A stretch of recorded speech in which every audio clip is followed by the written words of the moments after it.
দিনাজপুরে জীবনমহল পিকনিক ও বিনোদন স্পট এবং জীবনিয়া দরবারে ভাঙচুর, অগ্নিসংযোগ। দিনাজপুরে জীবনমহল পিকনিক ও বিনোদন স্পট এবং জীবনিয়া দরবারে ধর্মবিরোধী ও অসামাজিক কর্মকাণ্ড নিয়ে একই স্থানে পক্ষে বিপক্ষে কর্মসূচি নিয়ে সংঘর্ষ, ভাঙচুর এবং অগ্নিসংযোগের ঘটনা ঘটেছে। এ ঘটনায় আহত হয়েছেন কমপক্ষে 20 জন। বৃহস্পতিবার 28 আগস্ট বিকালে শহরতলি বিরল উপজেলার কাঞ্চন মোড়ে জীবনমহল পিকনিক ও বিনোদন স্পট এবং জীবনিয়া দরবারে এই ঘটনা ঘটে। পরে সেনাবাহিনী ও পুলিশ ঘটনাস্থলে গিয়ে দুই পক্ষের মাঝখানে অবস্থান নিয়ে দুই পক্ষকে দুই দিকে সরিয়ে দিয়ে পরিস্থিতি নিয়ন্ত্রণে নেয়। জীবনমহল পার্ক ও রিসর্ট এর পক্ষে কর্মচারীরা ও স্থানীয় কিছু জনগণ এবং তৌহিদি জনতার ব্যানারে দুই পক্ষ পাশাপাশি মানববন্ধনের কর্মসূচি পালন নিয়ে এই ঘটনা ঘটে। জীবনমহল পার্ক, রিসর্ট ও জীবনিয়া দরবারে পক্ষে কর্মচারীরা মানববন্ধন শুরু করে। অপরদিকে একই সময় শহর থেকে একটি ও বিরল থেকে একটি তৌহিদি জনতার ব্যানারে আলেম ওলামা ও মাদ্রাসার ছাত্রদের মিছিল বের হয়ে জীবনমহলের সামনে যায়। এ সময় জীবনমহল পার্ক, রিসর্ট ও জীবনিয়া দরবারের কর্মচারী ও স্থানীয় কিছু জনগণ তৌহিদি জনতার মিছিল লক্ষ্য করে ইট পাটকেল নিক্ষেপ শুরু করে। এতে করে দিনাজপুর বিরল সড়কে সংঘর্ষ ছড়িয়ে পড়ে।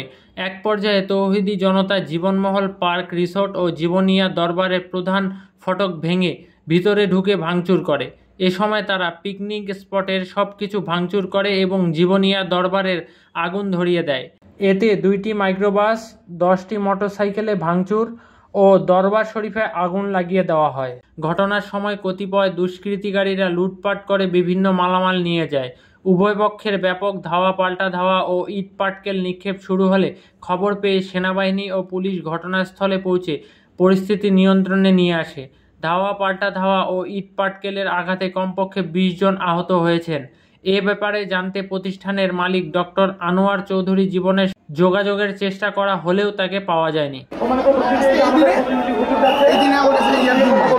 এখানে মানুষেরই একটা আছে যে এই জীবনমহলের এই পার্কের ভিতরে অনৈতিক কার্যক্রম হয়।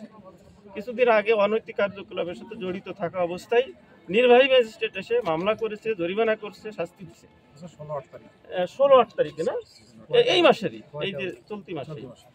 এখন যেহেতু এত একটা পার্ক, মানুষ এখানে বিনোদনের জন্য আসবে, কিন্তু এখানে যে অনৈতিক কার্যকলাপ হয় তার প্রতিবাদে হুজুররা একটা প্রতিবাদ সমাবেশের আয়োজন করেছিল। তো আমরা যখন জানলাম যে প্রতিবাদ সমাবেশ করবে, তখন আমাদের পুলিশ যে ওসি সাহেব আছেন না, এজেন্সি আছে, তো বলছে যে তারা গোল চক্কর ক্রস করবে, এদের সীমানার ভিতর, সীমানা পর্যন্ত আসবে না। এখনো বলতেছে যে না, দেখেন স্যার, আমরা যাই নাই।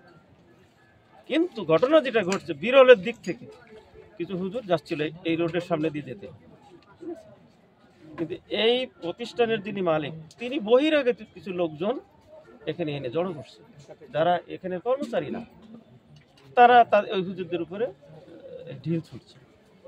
ঢিল ছুটলে তখন উভয়ের ভিতর ঢিলাঢিলি হয়েছে। ঢিলাঢিলি হইলে কি হয়, কাছের গ্লাসে বসে ঢিল ছুটলি তো গ্লাস তো ভাঙবে, এটাই হয়েছে। আগে থেকেই খবর ছিল এখানে হয়তো উভয় পক্ষের মধ্যে কোনো সমস্যা হতে পারে। আমরা এই জন্য কয়েকদিন যাবত আমরা বলতেছিলাম, আজকে আমরা খবর পেয়েছি যে এখানে মানুষ জমায়েত হচ্ছে। আমাদের এখানে পুলিশ, এই উপজেলার নির্বাহী অফিসার ওসি সাহেব, তারা সকাল থেকে এখানে পরিশ্রম করছে। এখানে যারা ইসলামী তৌহিদি জনতা, তারা এই এলাকায় এখানে এসে তারা, আমি যতটুকু শুনেছি যে তারা এখানে প্রতিবাদ সমাবেশ করছিলেন। পক্ষান্তরে এখানে জীবনমহলে এখানে ভিতরে যারা কর্মচারী, স্টাফ বা মালিক যারা রয়েছে, তারাও কিছু মানুষের ভিতরে জমায়েত করে।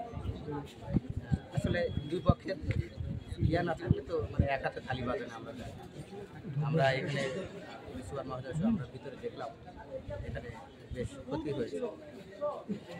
আমরা চেষ্টা করছি শুরু থেকেই যে এখানে যদি অসামাজিক কোনো কার্যকলাপ থাকে বা অনৈতিক কোনো কার্যকলাপ বা ইসলাম পরিপন্থী কোনো বিষয় থাকলে আমরা সেগুলো বসে আমরা এই বিষয়গুলো আমরা সমস্যার সমাধান করব বা সেই সব স্থাপনাগুলো আমরা সরিয়ে ফেলার জন্য আমরা আমরা তো জানি যে নিশ্চয়ই ধৈর্যশীলদের সাথে একটা আল্লাহ তাআলার রহমত রয়েছে। আমি আপনাদের মাধ্যমে এলাকাবাসী, এখানে যারা ইসলাম ধর্মী ভাই বোন রয়েছে বা এই রিসোর্টের যারা ব্যক্তি রয়েছে তাদের অনুরোধ করব, যতটুকু হয়ে গেছে আমরা দেখেছি, আমরা উভয়ের সাথে বসে এলাকাবাসীর সঙ্গে বসে আমরা এই বিষয়গুলো ফয়সালা করি।